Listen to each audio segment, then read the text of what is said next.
Diaz, welcome, Ruben Buenos Diaz. días. Buenos dias. Good to be Ruben here. Diaz, Pleasure. Hijo Jr., Bronx Borough President. You started out in the assembly. You know, it's interesting, and I say that because we had the assembly movement you just stepped off and you said hello to. You were in the assembly. Some of these conferences, and I'm not, you know, Marco Crespo was defensive about the fact that it's called a junket, which sometimes it was, but what gets done? Now you can talk about your colleagues in the assembly. You know, because a lot gets done here and Michael Johnson, our editorial director, who you know, actually was setting the stage for the next legislative session. So I know that it's not all conferences. You guys get together and gals get to talk. What happens here between assembly members and senators when you go through these things? You're obviously concerned now about the financial debt crisis of Puerto Rico facing. And I know that everybody's concerned about that, but what usually happens here? So first of all, let me just congratulate Marco Crespo, who I think has done a fantastic job. There's a new energy over this week that we haven't seen in quite some time, in maybe 3 or 4 years, at least as far as I'm concerned here in Somos El Futuro. And that has a lot to do with his leadership and that new excitement that he brings to the table. It also has a lot to do with Puerto Rico's crisis and all of us wanting to be here for Puerto Rico. Oh, come on, but it also has to do with the fact that he's 35 years old. Well, it's generational. And by the way, be careful what you say, because you're already, what, 42? I'm 42. There you go. So be careful, brother. So it's generational, but he has this impeccable ability and that where he can attract young folks, and at the same time, You mean like me? No, at the same time, pay homage for those that are more mature and they understand that he really respects it. So with that said, just to answer your question, I think that people often trivialize, and this is probably the issue and the problem with Washington, D.C. here, so where, yes, we're legislators, and we go to chambers and we go to conference, but what you don't have is this camaraderie. What you don't have is this collegiality, whether we agree or disagree on the issues. And usually when you have and spend personal time or time away from, say, the work setting, which is for legislators, the chambers, or up in Albany or in Washington, D.C., that's where we get to discuss issues in a more intimate way. That's where we get to discuss politics. That's where we get to go more in depth.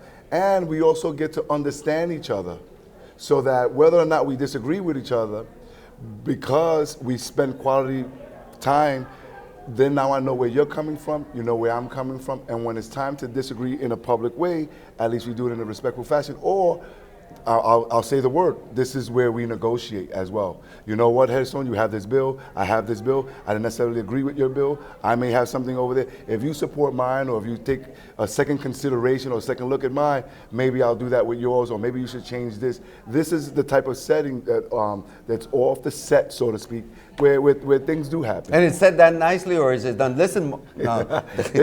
You know, here is done more nicely. Okay. Obviously, because we're in Puerto Rico. There you go. Borough President, I wanted to ask you, we were talking a little bit about public transportation earlier with one of our guests, Assemblywoman Shelley Mayer.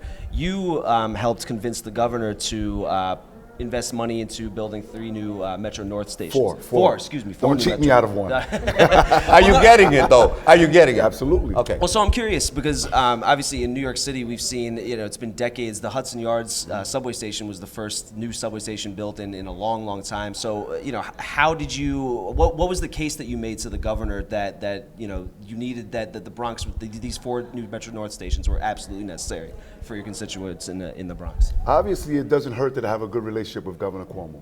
That's number one. Number two, I made a case that this would not only be good for the Bronx, but it would be good for New York City and New York State. How so? Train stations and the rail, since the history of our country, have been transformative to towns, villages, municipalities. There's no denying that.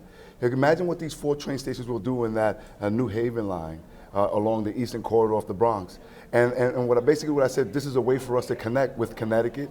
This is a way for us to have that pipeline all the way through Midtown, where people from the Bronx can now shave off almost an hour in transportation. Conversely, they can come from Manhattan into the Bronx to places like the Hutch Metro Center, or go up into Connecticut, leave their cars at home. This is how we mitigate congestion. We can develop, create jobs. You know, we did a study, State Senator Jeff Klein and I, and we're talking a potential here of over $5 billion in investment. We're talking a potential here of thousands of new jobs. And so we in the Bronx, we pay taxes. You know, people don't realize that we pay tax like everyone else. We pay for the Second Avenue subway extension. We pay for the 7 line. We pay for Grand Central East Side access to the tunes of billions and billions of dollars. So when we're looking at just stations, we already have the tracks there. Just station, it may sound like a lot, but when you say 1.2 billion dollars, it's really a drop in the bucket based on the investment, based on how we're going to get that good rate of return, the job creation, the development, and also the money that we as Bronxites also put in to the MTA 5-year capital plans for many, many years. One of the things that the affordability that's been discussed here, and it's you know, secreto a voces, that we actually, it's an open secret, the fact that New York is not really now more affordable than ever. It actually is, you know, not affordable for many New Yorkers. We saw Assemblyman Sheila Meyer actually talking about the fact that Yonkers is becoming the 6th borough of New York City. You know what's happening because you have people shifting. So what is it that in this progressive government of Bill de Blasio and the things, the changes that we're going to make, the leveling off the field and making it equal for everybody, access for everybody, do you see this work? He's going into his 2nd year of the mayoralty, his first term, if he has a second, but his first term. But why you don't smile here? But is this working? Are you feeling it? Is your borough feeling it in terms of this being affordable? Is it getting less affordable? Because even in the Bronx, you're seeing that things are like the rents are skyrocketing. I know that you don't like that. I know that you know there are people that can't afford those rents. From your perspective as borough president, and you have your hands on everything there, what's your sense of what's happening to New York City? It is, and has been for quite some time, been a city where unfortunately so many people are being priced out. But it's very complex, so you would have to indulge me for a minute here.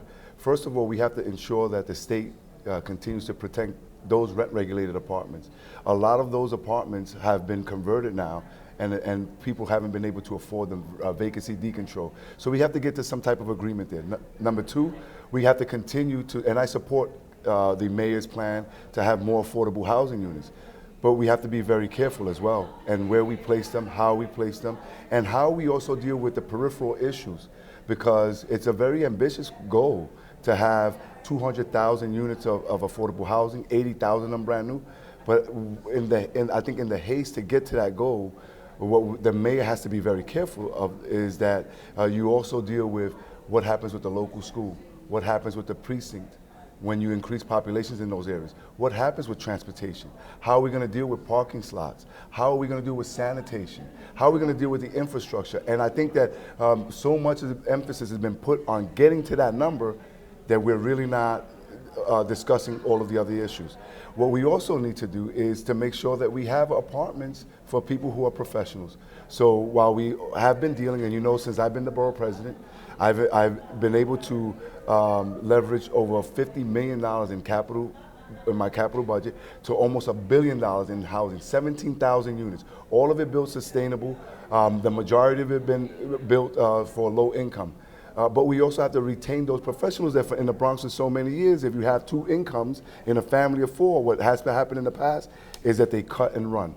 And then there are other things that I think that we can do, and this, I'll stop right here, but for instance, I have a revolving green fund plan that I believe if we continue to work with private investors who want to do good with their investments, called impact investments, and we allocate public dollars, we can then concentrate on existing buildings, make sure that they retrofit them, build them green, create jobs, and hopefully with the cost savings that you have to the property owners, you can hold down rents. So there are a number of things that we can do to address this complex issue. Just before Nick gets to his questions, Mott Haven last year, correct me if I'm wrong, Mott Haven, I think it was June, there was in front of the building, I can't remember the exact location. I think the mayor was in Brooklyn, then he came to the Bronx, you were standing there with him. It was part of the 200,000 renovation. I'm situating here because I can't remember, but I remember the building. There were hard hats worn. They took in and they announced the program. What happened to that building that was being, is that done already?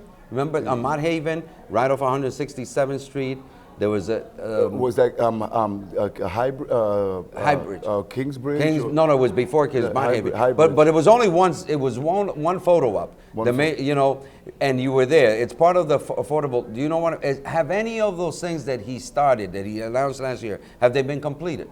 No, those were groundbreakings. So when you do the groundbreakings, obviously it's just to show that something's going to happen here. Obviously, it takes This a wasn't couple a of years. groundbreaking. I know. I'll come back there. It wasn't a Okay. groundbreaking. You It gotta was tell me. existing. We've done so many of I these. know, You but gotta show I'll me get back some to of the your specifics. office. Yes. I will. But Yes. there was a building that was being renovated, exactly what you're talking about, affordable housing, be able to reach. Oh, yes. Vanessa I remember Gibson that. was there, the I city remember, council yes. member. It was in the middle of the street. I There you remember go. that. I remember Okay. that. So that I'm not that crazy so, yet. So when you talk about the mayor's plan, what the viewers should understand is he speaks of 200,000 units, but only 80,000 of them are going to be new builds. Right. So 120,000 of them will be what we call retrofits or rehab. And in this one, this was something already in the works. And yes, that building, which we've been working on for so many years, has been retrofitted, has been rehabbed, has been cleaned up. We've been doing that with a lot of great organizations. So remember that when the mayor's speaking of reaching this goal, he's also talking about buildings that are already there. It's just that they were dilapidated. They had landlords that really didn't take care of the property. And now we have the programs and we incentivize new organizations to go in there, retrofit, and make them look nice. Borough President, we have to wrap up soon, but before you go, I wanted to ask and put you on the spot a little bit. There's been a lot of speculation about a possible mayoral run in the future. Is this something that you're considering for 2017 or beyond? And what do you think of the job that Mayor de Blasio has done about 20 months into his administration? Well, I'm totally happy with the work and the direction that the Bronx is going. People should understand that I was grandfathered in, so if the Bronx would have me, I could have a third term. That's what would be concentrating on now. I would tell you that I've been around almost 20 years now, and in public office. In public office, and for anybody to say never, if there's an opportunity arises where people want me to represent at a higher level, that's something that I definitely would have to consider and explore. Considering the little bickering that's going on between the mayor and your friend, the governor, you tell me that in one of those conversations there hasn't been like, oye, man, nothing? You're not going to tell me. Conversations between you and the governor. The governor and I are great friends. He's been a good friend to me personally. Has he talked to you about running for mayor? And he's been fantastic for the Bronx. Has he talked to you about going? Never. He has never talked to me about running for mayor. Borough President Ruben Diaz of the Bronx, thank you so much for joining us on our live stream today. Thank you. Thank you, Ruben.